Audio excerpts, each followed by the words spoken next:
Okay, we're on. My name's Jay Brown. This is Yoga Talks Podcast. If you are a new listener, I would like to say welcome to you. If you are returning, what's up? Thank you. I feel very confident that this week there will be no crying in this introduction. Those of you who listened last week, you know I got a little weepy. I read an email that someone wrote me that really touched me, and I was in kind of like a raw, jet-lagged state. I appreciated the emails I got from those of you who also took that moment to have a good cry. I'm glad that you pulled your car over to the side of the road. That was a smart thing to do. Sorry that I just kind of sprung that on you while you were driving, but it kind of came over me while I was recording the same, and that's just how that stuff happens. And sometimes I think you just need to have a cry. I did. But I'm not feeling that raw this week. I got my Brooklyn skin back on, and I'm like, screw it. No, not exactly. And I did hear from Rebecca, the woman who sent me that email. We had a nice exchange. And, you know, it's so funny, though, how when I do that, it's not the first time I've done that, where I really open up, which is something I'm doing on the podcast a lot, where I'm opening up my internal dialogue. Like, I'm just letting somebody see what my innermost thoughts are, for lack of a better, less cheesy way to say it. But even when I'm like not doing well, and that's normally when we wouldn't let somebody hear that innermost dialogue, you know? Like, we'd be worried about how that's going to come across. I know I am. But that's why I do it. I'm just like, okay, well, just not filter. Let's take all the filter off and just let anyone who wants to see it, see it. And I think on some level that can be kind of powerful. People maybe recognize that I'm being honest, or there's a human experience that gets shared in that, which can be feel good. But at the same time, I think sometimes it's kind of uncomfortable where somebody like revealed themselves to you and now you like see them. So I ran into some people this week after the podcast, and they're like, "Hey man, are you okay? I listened to the podcast," and I was like, "Yeah, I'm fine. You know, I just had a moment and I let you in on it." So it's just interesting how, you know, letting ourselves be totally transparent to other people, it's a mixed bag, and I'm exploring it here on the podcast, and I'm glad that some of you are going there with me. So please keep the emails coming. Now, today on the podcast, I have Jason Crandell, and it was really fun for me to talk to him. He's somebody who, frankly, I was a little bit jealous of at one point, I think, because he came out on the Yoga Journal conferences and just had pretty high-profile gigs, and really was one of the people in my generation, which he called a threshold generation, which I agree. Like, we had one foot in the old generation, and now we have like one foot in this newer thing that's going on. And I just felt like, well, how did that guy get the gig? How did he get the Yoga Journal gig? High profile. One of the last, in my mind, kind of like yoga celebrities. There's not so much yoga celebrity like there was, in my opinion, but Jason Crandell was sort of one of the last of like the Rodney Yee, Shiva Ray, Sean Korn, you know, John Friend, Richard Friedman. There was like this whole, during the boom time, there was like a yoga celebrity that came about. And Jason Crandell, I felt like he was one of the last of those.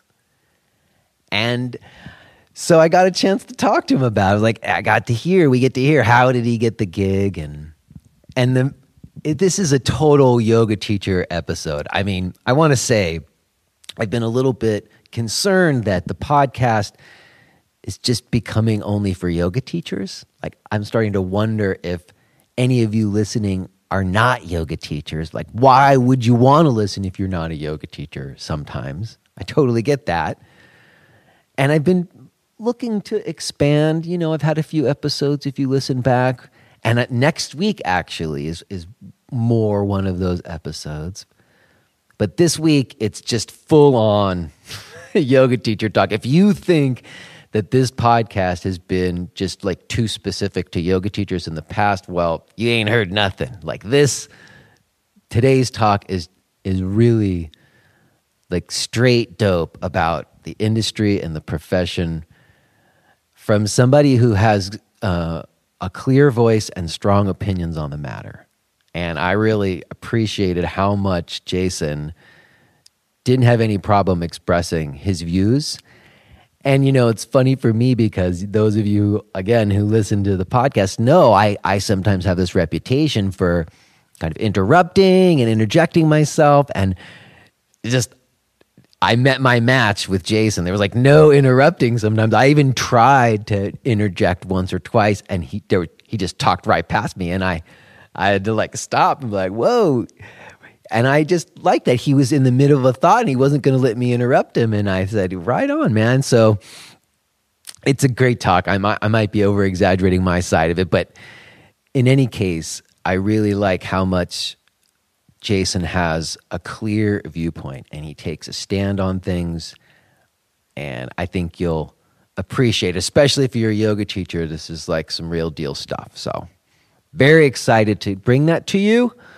Before I do, let me first mention that my workshop next month in Somerville, Massachusetts, November 13th, is looking like it might sell out. I talked to Ryan a couple of days ago. He told me there wasn't that many spaces left, so if you were hoping to come, you might want to jump on that. That's in Somerville, Massachusetts, November 13th. I'm also going to be in Garden City, New York on December 4th at Samudra Yoga.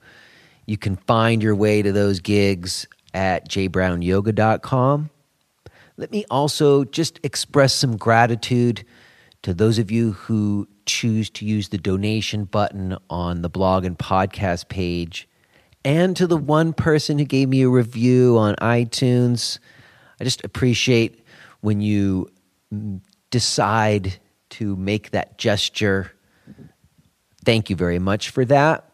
And let me also just give a shout out to a friend of the podcast, Ann Vota. She's been on before. And, you know, she had some really horrible stuff happen since we spoke to her. Basically, like internet bullying and shaming. You hear those stories about people who get attacked on the internet in ways that is scary. Well, that shit happened to Anne, and I think she's okay now, but it was really touch and go, and some really crappy stuff happened to her because of something she wrote. So we have to get her on the podcast to talk to her about that. But Anne, thank you so much. She wrote a review of my online course, Gentle is the New Advanced, and I really appreciated that. So thank you, Anne. If anybody wants to check out that course, you can find it at jbrownyogavideo.com. Okay, I think that's good, don't you? I think it's time to talk to Jason Crandell, so let's do that. Let's talk to Jason.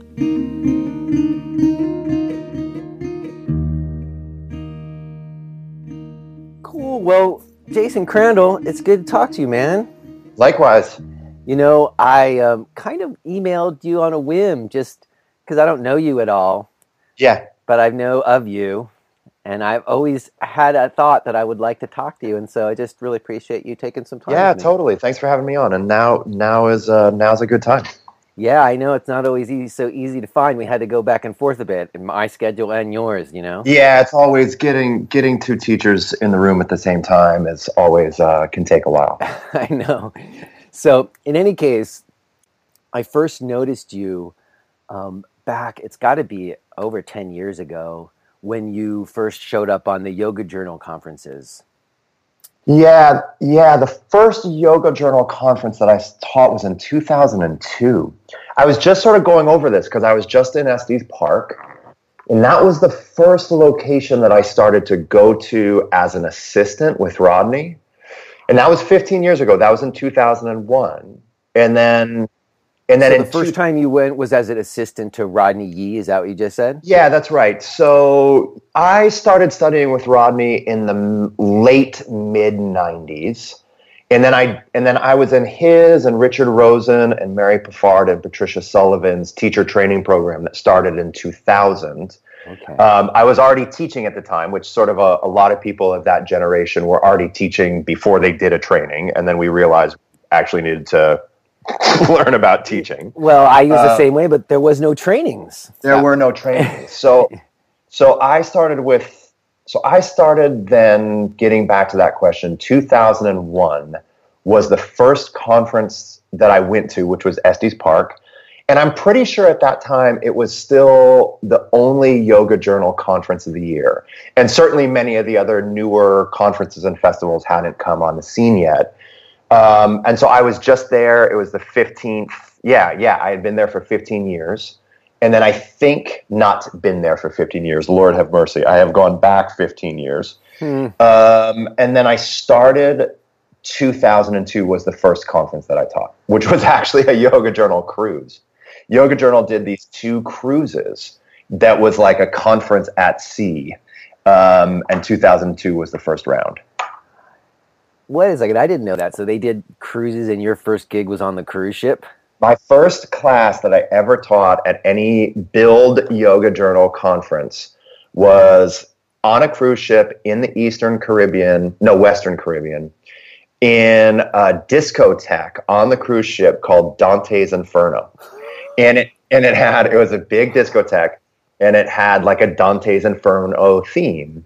So it had like flames everywhere, and the ground was like this underlit glass that was going from yellow to orange to red. That's awesome. Yeah, it's pretty amazing. Wow. So actually, all the pressure was off. It was actually a really good introduction for me to teaching at conferences, because I was terrified. I was really nervous. But doing it on a cruise sort of dispelled the intensity of the vibe, if you will. Well, I guess that kind of goes to my first question in a way, is like, how did you get the gig at the conference? Because, for me, back then, the conferences were really something that I thought would potentially launch a career. And I guess they did. They did for you, maybe. They didn't. I mean, it's sort of complicated. I'll tell you, but before I tell you how I got the gig, the thing that's sort of complicated is that no thing launches a career. It has to be a continuum of many, many, many, many things. And this is sort of something that I try and mentor younger teachers with, that there's no single thing. There's no like one breakout moment. Like, that's a total illusion. Right. So what has to happen is you just have to be really solid for a long period of time and hope that you get the opportunities. So for me, that opportunity came because a couple things happened simultaneously. One, I was the staff yoga teacher at Yoga Journal. So in 2001, maybe even 2000 or 2001, I started teaching the in-house classes at Yoga Journal. So their editorial team, their admin. How did you get that gig? So the owner of Yoga Journal at the time, John Abbott, he was a student of mine at a studio in San Francisco called The Mindful Body. And he was looking for a teacher. He was a student of Rodney. He was looking, but Rodney was teaching in the East Bay. So John asked him about a reference of someone he should go to class with in San Francisco. So Rodney gave me as the referral, It was near John's studio. It was a studio called the Mindful Body. That wasn't John's studio. It was the studio was near John's house. Mm-hmm. And so John became a pretty regular student of mine for my Saturday morning 8 a.m. class. Now, I did not know who he was. Mm-hmm. He was just like an accomplished older gentleman in the classroom. He had just had a really skillful practice. His fundamentals were really solid. You know, it's not like he was pushing in a handstand, but he knew how to do triangle pose. Interesting. And so he was a student of mine, and the teacher that was teaching at the time for Yoga Journal, their classes, was Amy Stone, who was a colleague of mine, and she went on maternity leave. And so they needed a teacher to cover Amy's spots. So John knew me, he liked my class, I had that referral from Rodney. Mm-hmm. And then so I started teaching, I think it was 2 days a week at Yoga Journal when their offices were in Berkeley, right off of University Ave. Mm-hmm. And then when Amy came back after she had her child, they just added a class. So instead of like her taking my class or me taking her class, they just added in another time slot. Uh-huh. So I was teaching them. So that meant I was teaching their editorial team. Right. I was teaching their conference team, mm-hmm. and I was teaching their sort of admin and sales team. Mm-hmm. And then long story short, somewhere around 2002, I mean, maybe it was 2003, but anyways, it was a while ago. Mm-hmm. They expanded their conference offerings. Yep. So they went from having one conference a year to having 2, to having 3, to having 4. Mm-hmm. And so they needed another generation of teachers because, Rodney and Richard Freeman and, John Friend couldn't teach all of them mm-hmm. because they had plenty of other engagements. And so that was really an era where a handful of new teachers, well, not necessarily new teachers, but a handful of another generation of teachers had opportunity. Mm-hmm. So that's how it came in. I was teaching them, and they needed to expand. Right. And then you had connections to everybody. That makes total sense. Totally. It was right. It's like I've always said I take pride, and I think I'm good at my job. And I've been given a lot of opportunities. I've had access to a lot of opportunities, and I've fortunately, in most situations, done a decent job of living up to the expectation of what that opportunity entailed. Not always, but those worked out well. I mean, what it says to me, which is interesting to hear, is that it is all about relationships that kind of bring those things about. Relationship to your teacher, which then was relationships to students, which then was teaching work with those students, which then led to whatever other gigs you got. But yeah, it's sort of a network that fell in place. And it's funny because when I teach, this is a place that sometimes I wonder if I'm a little dated because there are now different avenues to commercial success, right? But back in the day, there weren't. So when modern teachers tell me that it was so much easier 15, 20 years ago, I can't not laugh. Like the path was more clearly defined to commercial opportunity, but the actual pathways were incredibly limited. Like you had to be asked to do something by a teacher, and then you had to publish by a company or companies that had an editorial staff. Like you actually had to pass certain baseline skill set tests. Now it's a little bit different. Now there's sort of other ways to develop networks. Well, I mean, that's a broader conversation that we could also get to. But what's interesting to me is that when I hear you say that, in my mind back then, I kind of thought, as I said, that the Yoga Journal conference was a way of kind of getting your name out to this much broader audience. And I had many friends who kind of scored like the smaller room gig at the conference. Mm-hmm. But it didn't necessarily lead to that because, like you said, it wasn't just getting the gig at the conference necessarily that was going to like launch a career. No, it's never a thing. Yeah. I mean, I can't tell you the amount of students that I've had that have been on covers of Yoga Journal that sort of think, oh my God, I'm on the cover of Yoga Journal, I'm going to make it. It's like, Yeah. you're going to make it for 28 days and then no one's going to remember that cover. You know, so it's really about continuing to be really solid and really consistent in all aspects of the business and all aspects of the teaching that works. And anyone, including myself, that gets the first gigs at the Yoga Journal conference, it's always the small room, but it's sort of they've always done sort of a pretty straightforward feedback process. Mm-hmm. So the people that come to Yoga Journal conferences through the evaluations that they are given help define who comes back to the next conferences. Mm-hmm. So big room or little room, you have to make the most of that situation. I'll just sort of put it that way. I totally hear you. And you have to be able to back it up. And you said you've been teaching long before you got the gig. Not even actually long before I got the gig. I mean, it's sort of my timeline. I just got to be honest to you and your audience. Like, I can barely remember 2 minutes ago. Like, the timeline for this is sort of weird. Yeah. And I think the timeline for my life got weird when I moved to California, and there aren't as the distinction between seasons isn't as obvious. So when I look back, I mean, I had taught for a couple years, but not many years. Right. But you felt confident enough to get up there on that dance floor and do that class on the ship. I didn't feel confident enough. I was terrified. I still get terrified sometimes, but sometimes when I'm terrified, there's a good part of me that shows up. Mm-hmm. Wow. Well, I also think you pointed to something important when you talked about how the avenues are different now. Yes. And I really do think that's true because I mentor teachers some as well. And when I look at sort of the landscape for them now, or even when I consider my own situation, because I have a center, but I have decisions to make whether I'm keeping it or not. And when you look at the landscape now, it is so different than it was when we kind of came up 15 years ago. All businesses are. I mean,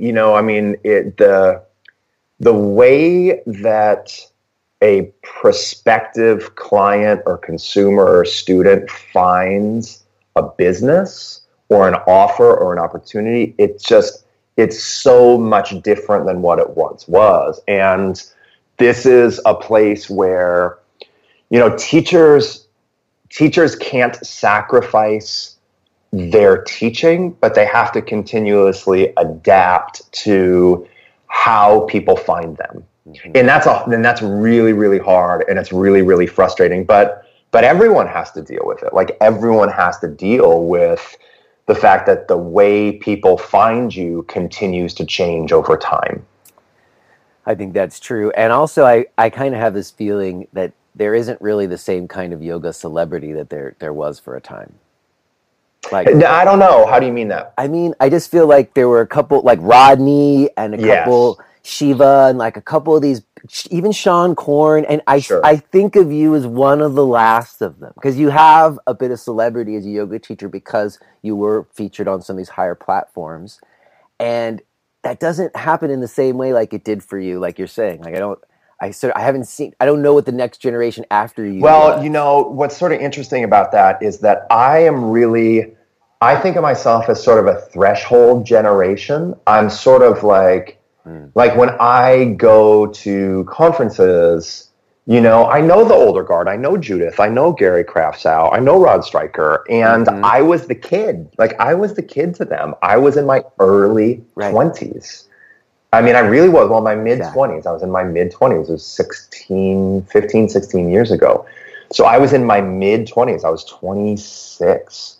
And so I was the kid. I was the really kid to this generation. But now I'm not. Now I'm the generation that is sort of between, and not just the age generation, but the teaching generation that is between, Judith and Richard Freeman and so forth, and Catherine Budig, Tiffany Cruikshank. You know what I mean? Like that teaching generation that had more of their early exposure through social.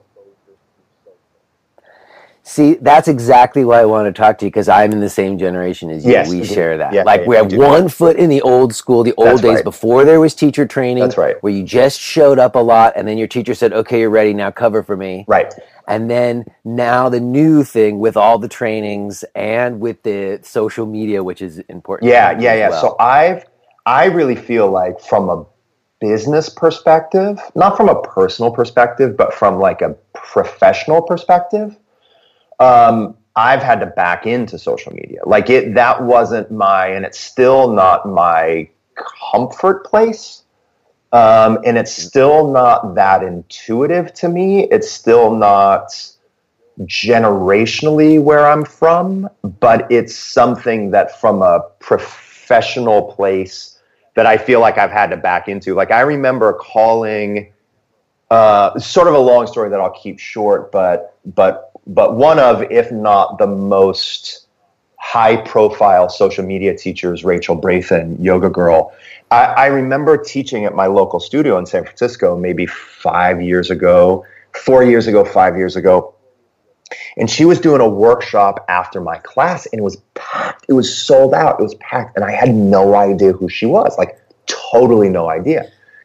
And I left and I call who I like. I'm very fond of her and I sort of jokingly think of her sometimes as my cultural attaché at times. I called Catherine Budig and I said, Catherine, who is this?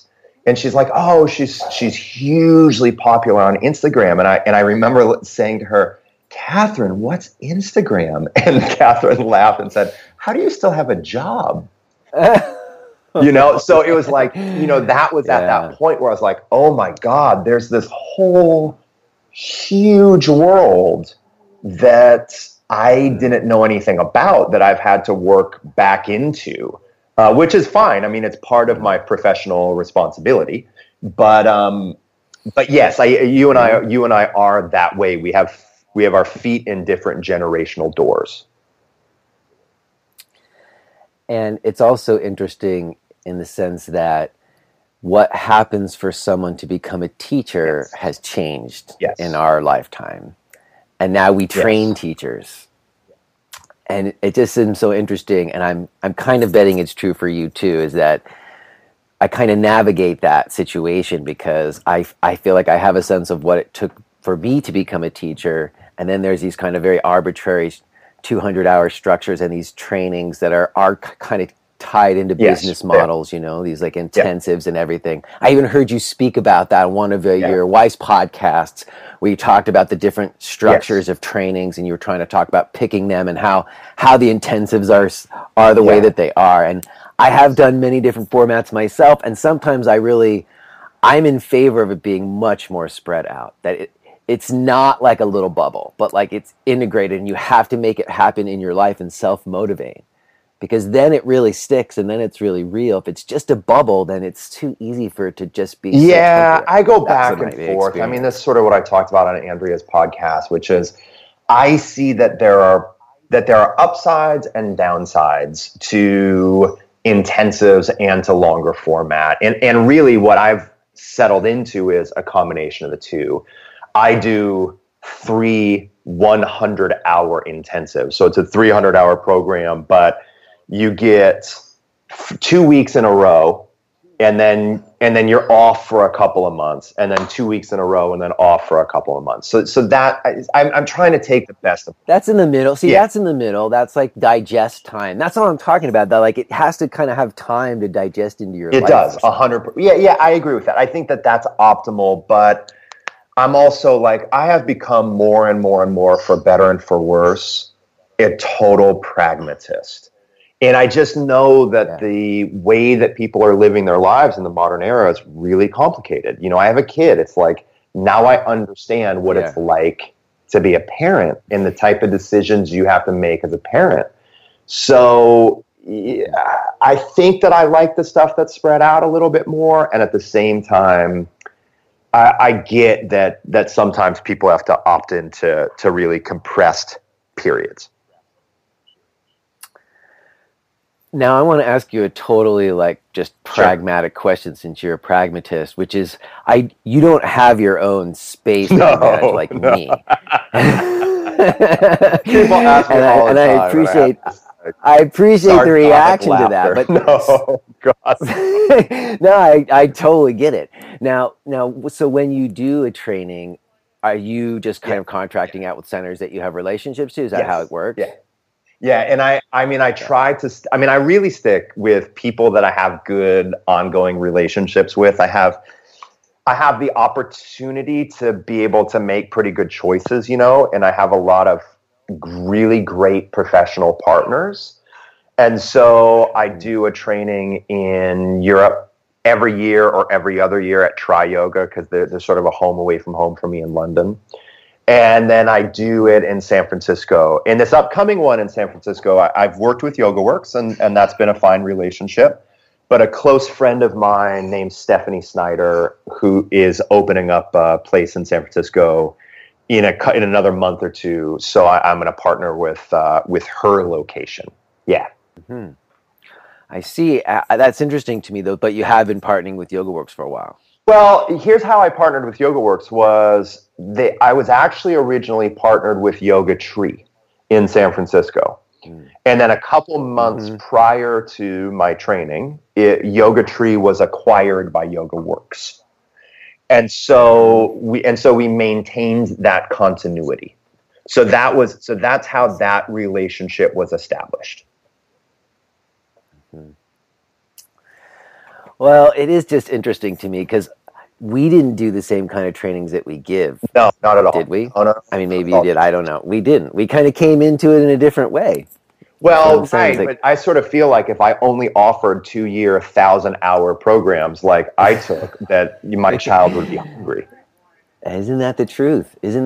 I mean, it was just a different world, and I also don't want to over glamorize it. You know what I mean? Like, I don't want to over glamorize it. Like, I just talked with Eddie Stern, and I was over glamorizing New York, and he said the same thing. He's like, that's just the way we see it. Yeah, I mean, my training was really amazing, and there are some things that in the last 15, 20 years that people do better in trainings, and there's things that people don't do as well in trainings.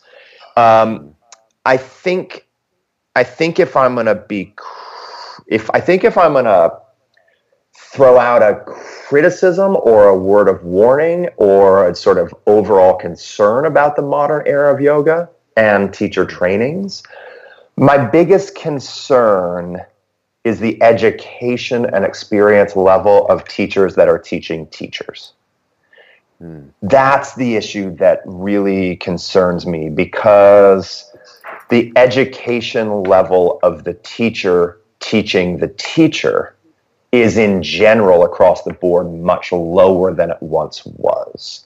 And it used to be a phase where the teachers teaching the teachers were all 15, 20-year, fully vetted teacher. Well, I shouldn't say fully vetted, because, there's some person,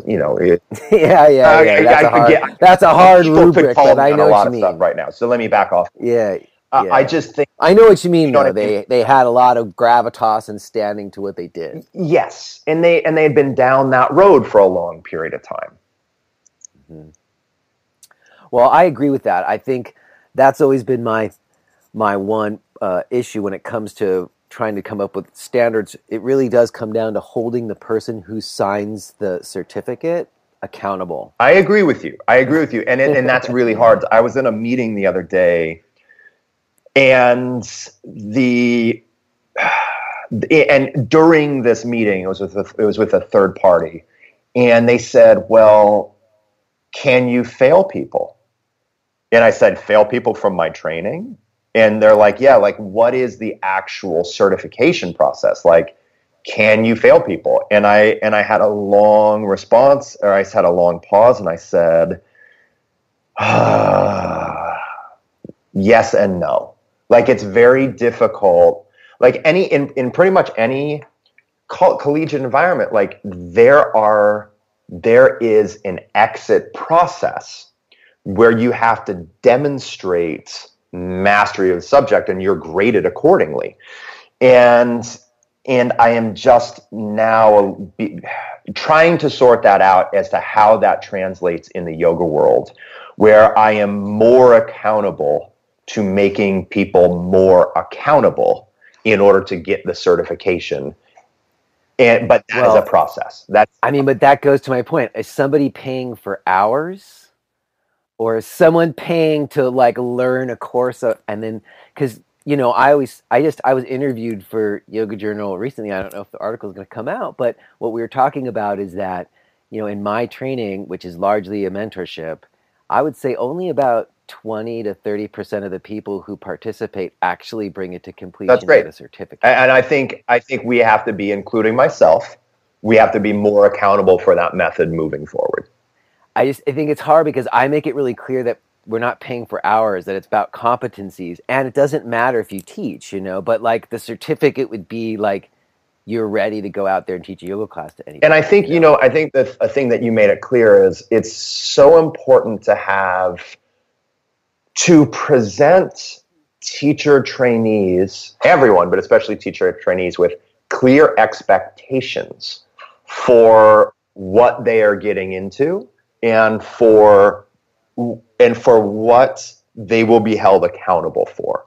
And I think that this is something that we're all continuing to figure out. Like, we are still, like, as you've brought up, you and I weren't trained in the same way that we train. And so we're still figuring it out. Like, I'm not still figuring out basic aspects of yoga, but I am still figuring out the most effective and efficient ways to manage the certification protocol.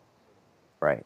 Yeah. And I think also for me, it's just a process of what it is. How am I actually helpful to someone in their process of becoming a teacher? Right. Like, the information I provide them is one thing, but what else do I do that constitutes training someone to be a teacher, which I sometimes question you can actually do. Like, you can provide resources and create conditions by which that blossoms. But ultimately, it's kind of one of those things that's in the doing of it. It is in the doing of it, without a doubt. But it's also in the underlying sensibilities of the doing of it. Like, I couldn't agree more. Right. So executing something takes time. It takes practice. Having the underlying understanding of the concepts involved with doing that thing should not take on-the-job experience. Like, people should be very clear in the underlying concepts of what they're teaching and why they're teaching. And then we have to be really lenient on ourselves, knowing that, hey, man, teaching class is live, and we're going to make mistakes, and we're going to get confused, and we're sometimes going to say some stuff that isn't true, and we don't know that it's not true, and it just takes time to get that. But the sensibilities that underscore what it is to be a teacher and what teaching is and what yoga is should be present. Mm-hmm. They should be present, and they're not always present. I agree. I mean, that's what I think. That a 200-hour training is really about trying to establish that kind of foundation of almost a purpose. Yeah. And then you can fill out the knowledge base, but I think sometimes what's happening is people are, I think I agree, maybe newer teachers who open centers, and you have to start a training program because that's like the way your center survives. And then they basically kind of Xerox some other training manual, you know what I mean? Yeah. And just kind of recycle something. And it ultimately becomes a lot about, this week we do standing poses, this week, you know what I mean? It becomes a lot about the forms and some of the more superficialities of the teaching practice. And then it's starting to get watered down. And I think that's what you're kind of concerned about. Yeah, yes, I am. And like, I see what you're speaking about as a natural, necessary component of teaching. Like, I think that it's okay to be cookie cutter so long as, like, the cookie cutter is accurate. Yeah, it's a good cookie cutter. Yeah, I don't disagree with that. And that the person teaching the cookie cutter knows that there's more than one way to make cookies after you learn how to make cookies. Mm-hmm. That we're not being presented in 200 hours with the totality of technique, the totality of anatomy, the totality of philosophy, the totality of teaching methodology. We're just learning the basic recipes that are sound, that are then going to be expanded upon over the years. Well, first of all, thanks. That was really cool. That was a good consideration of what's going on with trainings these days. But, it's making me turn a little bit in my mind, because now I'm getting this chance to talk to you. I did some research to try to find out about you, and there's not a lot out about you. About me personally? Yeah, about your personal story. Born in Toledo, Ohio. I played ice hockey in Detroit. What else do you want to know? Well, but no, what I was really going to is that it does seem to me that, there's a certain, I've noticed with teachers who end up mentoring and end up kind of bringing something to their teaching of depth, that it also sometimes does seem to come from having to overcome certain life things. Sure. And the one thing that I did notice that I found out about you is that you had a brother. No one's asked me this question. Well, I that's the only thing I found out about that. You answered it. It was like one question. It was like a one-line answer in like a questionnaire that someone sent you on a website. And it just jumped out at me. I was like, wow, that's significant. It is significant. It's only a one-sentence answer here. Yeah. So I'm wondering if you wouldn't mind speaking about that. It seems significant. Let me preface it by saying this. So when I teach, I was saying this the other day, I think I might have brought this up in some post I did. When I teach, I am totally transparent and I am 100% unguarded. In my daily and in my personal life, I'm a Midwesterner. Like, I'm reserved. I don't. If you are hearing this message, then you're listening to the free version of J. Brown Yoga Talks. To hear the rest of our conversation, please subscribe to Podcast Premium at jbrownyoga.com/premium.